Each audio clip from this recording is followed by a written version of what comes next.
So, hey, Vision. Okay, here we go. Week 2, Ducks in a Row on Facebook Live. We are so glad you are. And if we can help you at all, serve you at all, put some comments on there. Someone from our team will contact you, probably Mitch. You'll get to know him. He'll take you out to lunch. He'll do whatever you want. Just give him a shout. Mitch would love to spend time with you. In a row, though. Did anybody get a duck last week? Did you take a duck with you last week? Did yours squeak? Your squeak? Because I had some parents complaining, saying we're driving home and there's all squeaking going on. Pastor Matt, what's up with that? Today, I'm going to give you something that you're probably going to like even way more. Actually, I guarantee it, you're going to like it more than the duck. So make sure you don't miss what we're giving out today. But let's recap real quick. If you missed last week, we started this series on Ducks in a Row. 4 parts. I'm saying it's like a puzzle, a 4-point.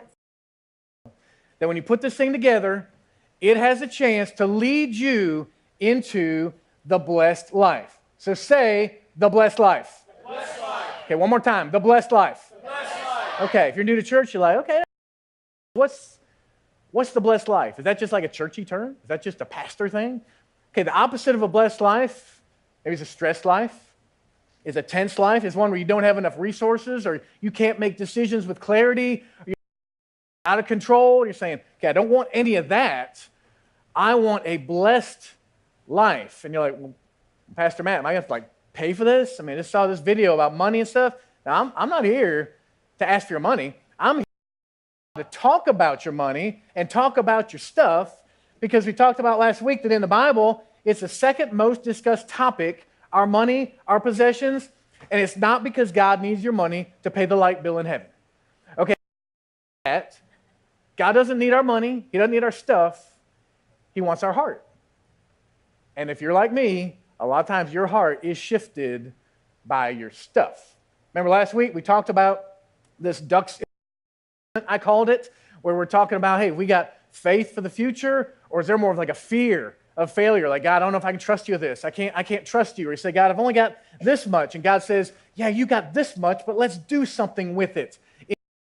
God, where are you at? Where are you working? Or there's other of us that say, God, I want to see you work. God, I believe you're going to work. Come on, do something in my life. So much of this is about perspective. So indeed, let's start off. Well, actually, before we go there, one more thing. The most commented on phrase from last week is when I talked about forced labor. Does anybody remember when I said last week that if you're in middle age and if you feel on Monday when you go to work that you're going to, that you're not in God's will? And some people are like, yeah, man, we heard you. And I went to work on Monday and it felt like forced labor. Now, I'm not judging you, and I'm not saying you're a bad person. What I'm saying is that if we talk about here at Vision, that God's got a vision for your life, I promise you, his vision is not that you would hate going to work. You may have seasons, don't miss this, you may have seasons where work is stressful. And you're like, hey, I'm hating going tomorrow, or I'm hating this week because of what's... That does happen. But if you consistently go to forced labor every week, you are missing out on God's best. So I say, okay, God, how do I shift that? How do I change it? God says, trust me. Don't tie my hands.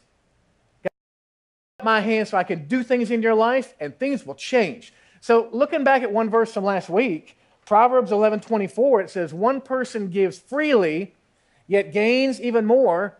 Another withholds unduly, but comes to... So we said this is all about a heart thing. This is, am I like this with my stuff? And my world is getting smaller?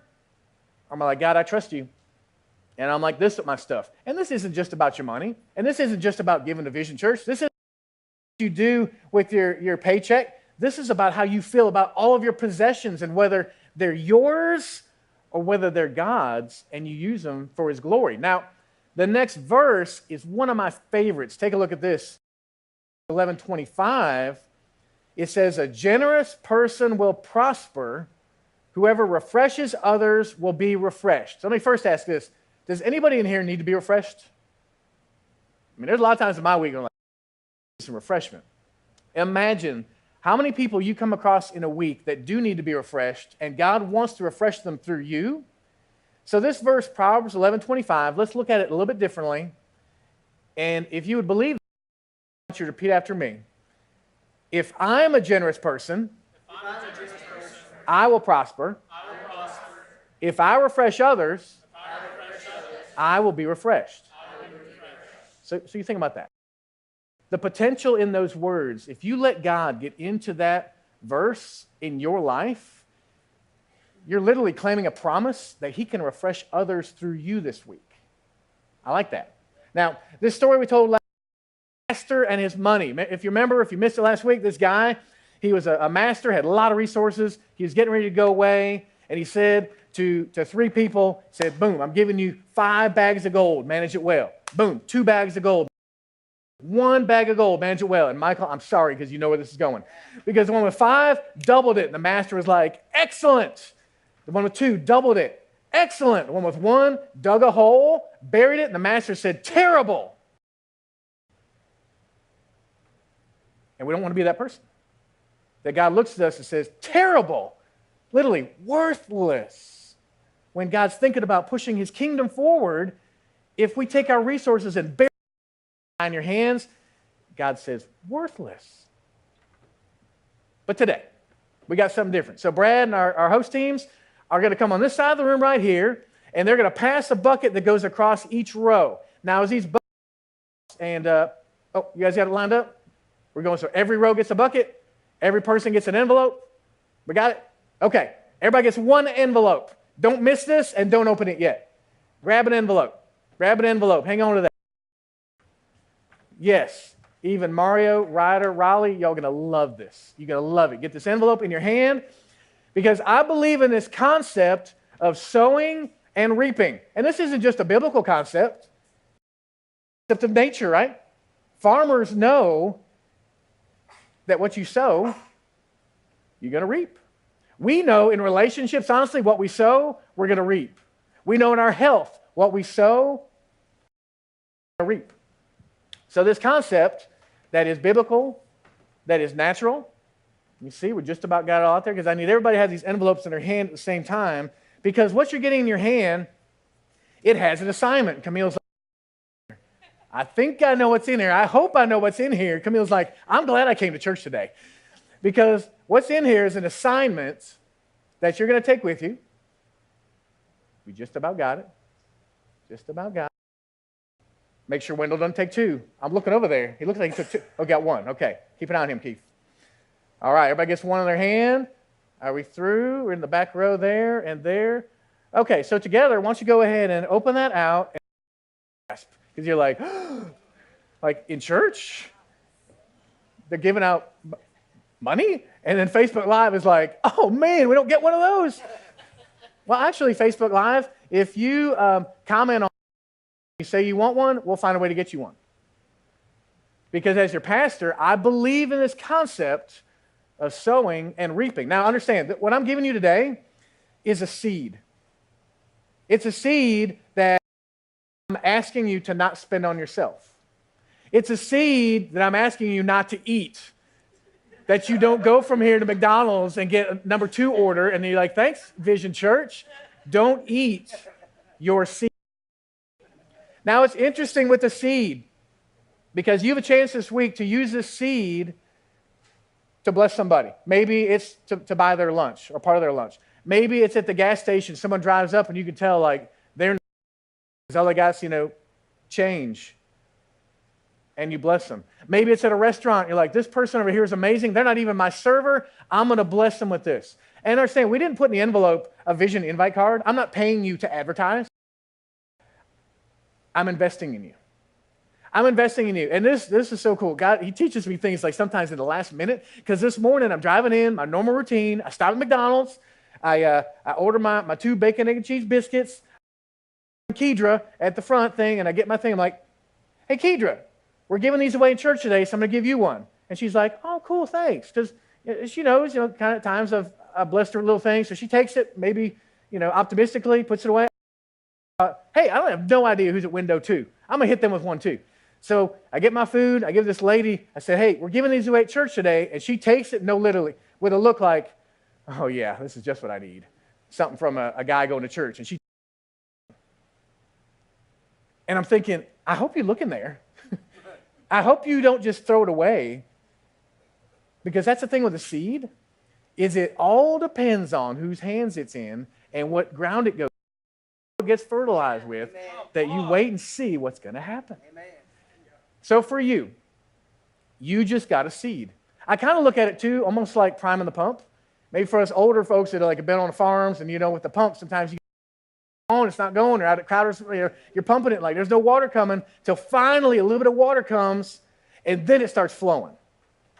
And I'm not talking about it flowing in here. I'm talking about it flowing in your life, that you would take that $5 this week, and you're like, what's $5? Hey, $5 is $5 more than you had 5 minutes ago.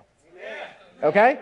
That you got $5, and if you would trust that God will use that as a seed or priming the pump or whatever symbolic you want to use it for, go out there this week and you use that $5 on somebody and you pray and ask God where he wants to use it, and you plant that seed. Okay, I'm with you on that, because I'm taking one more before I go, and I'm going to have it with me in my truck this week, and I'm waiting to see it. But in our lives, hey, don't expect God always to bless you in the same way. Because if we're in this series, we're like, God, I want to be blessed. I want to have a blessed life. And remember, it's not just a blessed wallet. There's a lot of blessed things in life that do with our wallets or our purses, okay? I want you to get this mentality of giving, not to get, giving to give, because it does something in us. And then don't miss this. Such a key theme in the Bible that if you're new to church and you're like, oh man, came to church today, pastor is talking about giving, don't you let Satan shut your ears and your mind, because because in the Bible, one of the key themes of the Bible is God giving to us, gave his son, gives us eternal life, gives us hope, gives us peace, gives us joy. It's all over the Bible, giving. And if you let to that, you're missing out on so many great things God has for you. So let's talk about this, because giving is about the heart. Matthew 6:21, Jesus talked about this. He said, and that's where our treasure is, that's where our heart is. Where our treasure is, our heart is. And you're like, I'm not sure I understand that. Imagine this. What if I put in your envelope one stock for Amazon? Okay, anybody here checked Amazon stock in the last 24 hours? I have not. I have no interest in that until somebody gives me one stock for Amazon, and I'm checking that thing. I'm checking it right now on my phone. I'm checking it tomorrow morning. I'm watching it this week to see, is it going up, going down? Interest in that, because that's where my treasure is. My heart is there. Jesus said, same thing with you. Wherever your treasure is, that's where your heart's going to be. Hey, a bunch of us, our treasure, it's on our feet. Our treasure is something our treasure is what we live in. I'm not calling us out. I'm saying we need to make sure our heart does not gravitate toward those things, because God, he isn't so worried about those things. He wants our heart lined up with his mission. I've never been to medical school, although I did get certified as an athletic trainer. I was in sports medicine. I did all these things with, tape and braces and evaluating injuries and stuff. And you're like, man, where is he going with this? Now, today, for the next couple of minutes, I'm going to be Dr. Matt. Okay? So actually, let's do this. I'm going to say, hey, Vision. You say, hey, Dr. Matt. Hey, Vision. Hey, Dr. Matt. Okay, that just doesn't sound right. That doesn't sound right. But actually, after this, explain it. So check this video out.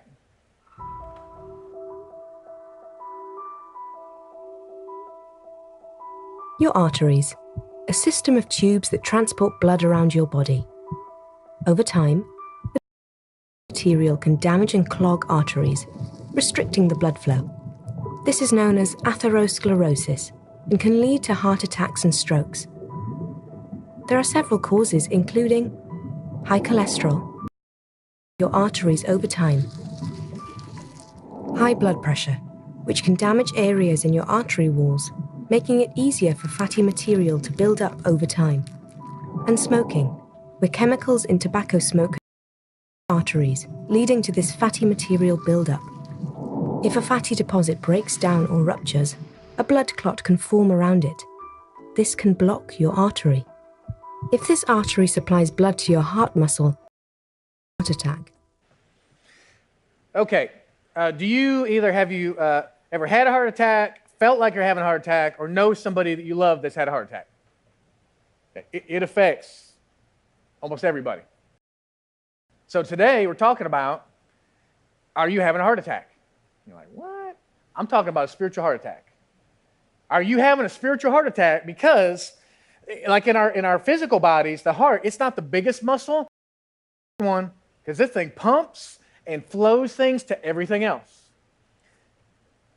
So in our generosity, in our giving, in the way we see our stuff, we're going to talk about whether you're having a heart attack, limiting God from pumping blessing through you, in you, around you, because you're letting things get clogged.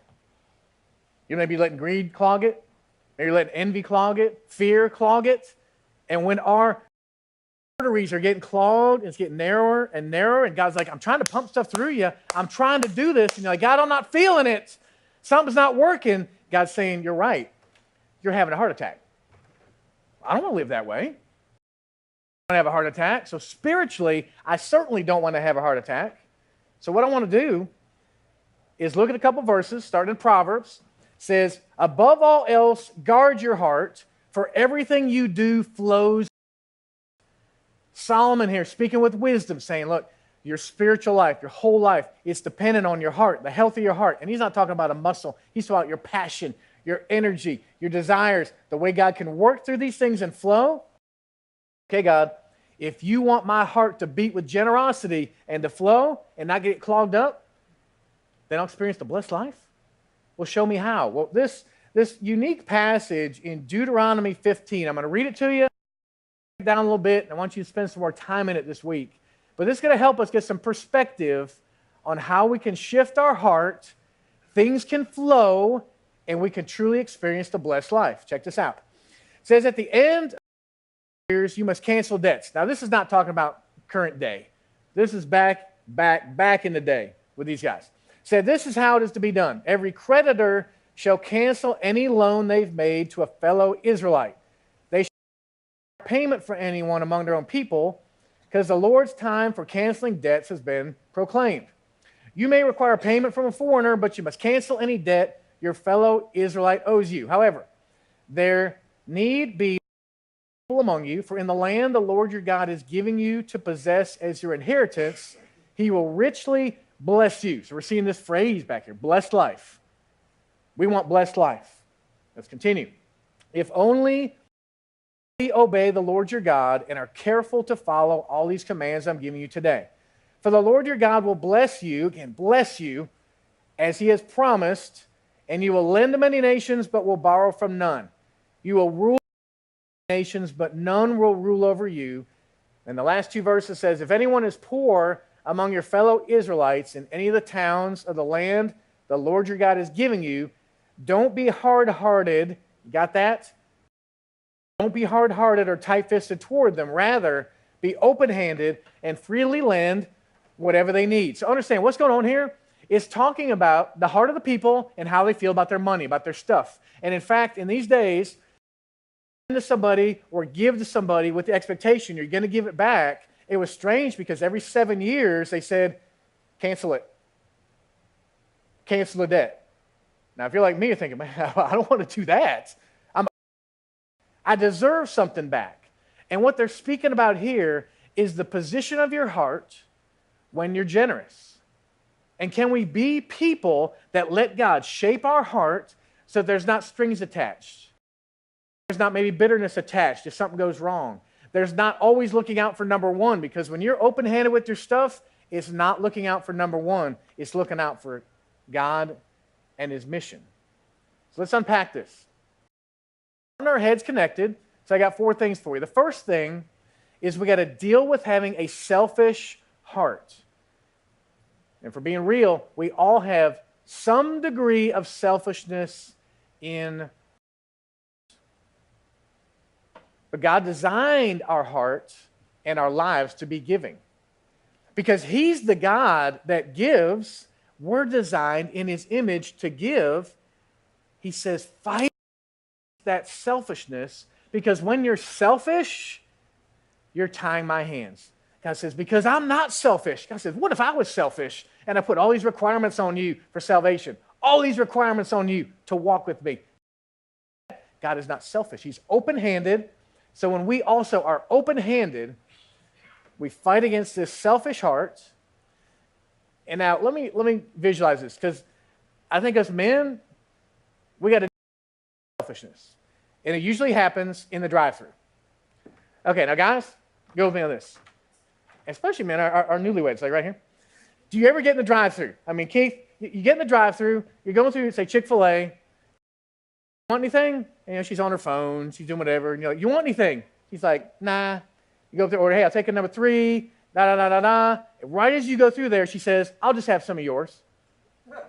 And you're like, no. You don't want anything. So I'm telling you, Luke, as a newly married man, order something for her, okay? Because it goes against our nature because we're selfish. Funny in the drive-thru, it's not funny when all of our stuff in our life, we're holding it right here, and God says, I can't work through a selfish heart. Literally, your arteries are like, they're closing down. I can't flow. You're having a heart attack because of a selfish heart. The second thing is dealing with a grieving heart. A grieving heart. You ever heard the term, buyer's remorse? How about giver's remorse? How felt God like stir your heart? Great example today. You're like, hey, we should give a half scholarship for camp. Great. You stop by the connection center, you write a check for $100, you go online, $100. Tomorrow, you're like, oh, new tires. I wish I had that $100 back. God says, don't think like that. Because if you're living your life like this, and this is hard for us, we're like, God, okay, I'm going to live a generous life. I want a blessed life. I'm not giving to get, I'm giving to give. Half of a student is going to camp. I'm not sure how that works, but half a student is going to camp because of what I did. And God, somehow you're going to pay for these tires. And you're like, man, it doesn't work like that. In the worldly sense, it does not work like that. In the spiritual sense, it works exactly like that. Amen. Deuteronomy 15:10, give generously to them and do so without a grudging heart. Because of this, the Lord your God will bless you in all your work and in everything you put your hand to. I love this concept, and guys, I'm selling out to it. I'm just telling you, my life is sold out to the fact that says, God, when you prompt me, give. I'm going to do it trusting that I have just untied your hands, God, and now you can do something because I don't have a selfish heart. I don't have a grieving heart. Now, the devil, who is real, remember we talked about him for 7 weeks in our last series, he's going to come after you with fear, with regret, with bitterness. He's going to come after you to try to squash this. So you're like, yep, I'm grieving. Yep, I'm selfish. I can't do this anymore. God, you're not working. We can win this battle. We can. And you got to remember this. It's not our money anyways. Next week, don't miss next week. I'm telling you, next week's message will be different than one we've ever had before. And next week, we're going to drill down so that we can walk out of here saying, God, I believe you. This isn't my stuff. This is your stuff. I'm not paying a tithe. I'm not even giving a tithe. I am returning to you what you've given to me. God, this giving outside, giving away to somebody, I'm not begrudgingly giving it. I'm returning something to you. I'm telling you, we can change the condition of our life. Develop a generous heart. A generous heart. I love running with people that are generous. It is contagious. I love being around town and you're with somebody and they're like, man, this person over here, I can tell they got a need. Man, let's just go help them. I'm like, really? You want to do that? You want to open your hands up and let God flow through you? Those are the kind of people I want to hang with. I want to run with. Deuteronomy 15:14 says, supply them liberally from your threshing floor and your winepress. Give to them as the Lord your God has blessed you. Now, again, we got to fight the selfishness in our heart.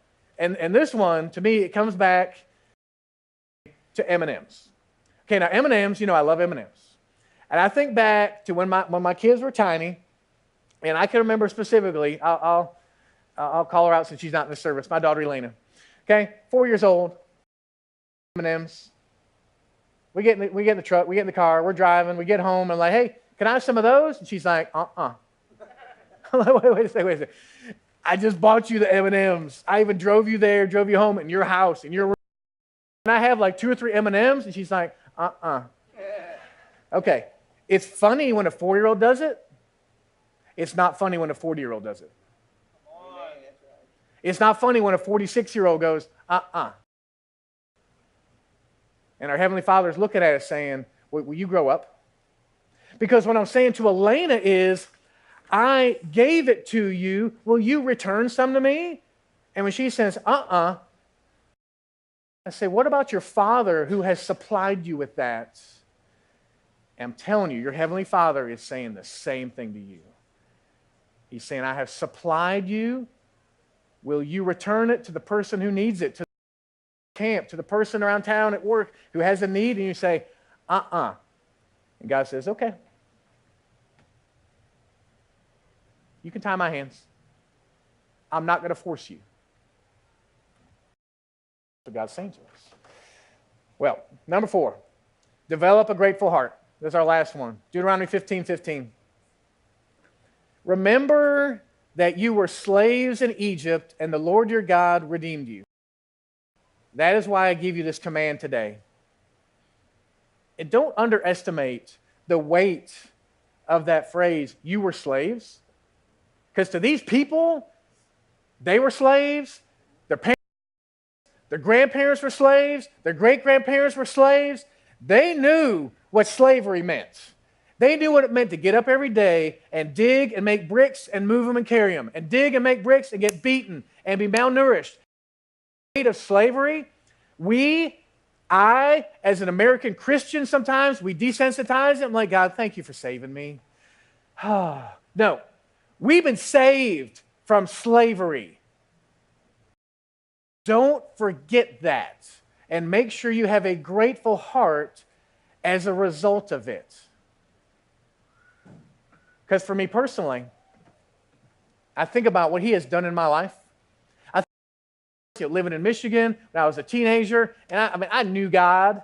I knew about God. I did not have fellowship with God. And I moved down here, and somebody introduces me to my heavenly Father, and everything changed back in August of 91. And I say, God, now I live differently. I haven't got it all figured out. And yes, I still have some stress here and some tension here, and I make mistakes, I do things wrong. But God says, Matt, you saved, and now you are different. Walk with me in that, in fellowship with me in that. And I say, as a result, God, I want to have a grateful heart. I want to have a generous heart. I don't want to have a I want to have a grieving heart. God, I don't want a heart attack. I want spiritually my heart to beat and flow so I feel the blessings of God come in me and through me. And again, this isn't about bigger and fatter and me getting a bigger house. That is not it. This is about living a blessed life that is no longer ruled by fear, but is having for the future, that God can do something when I open up. Say, God, work in me and through me, in my heart, in my generosity.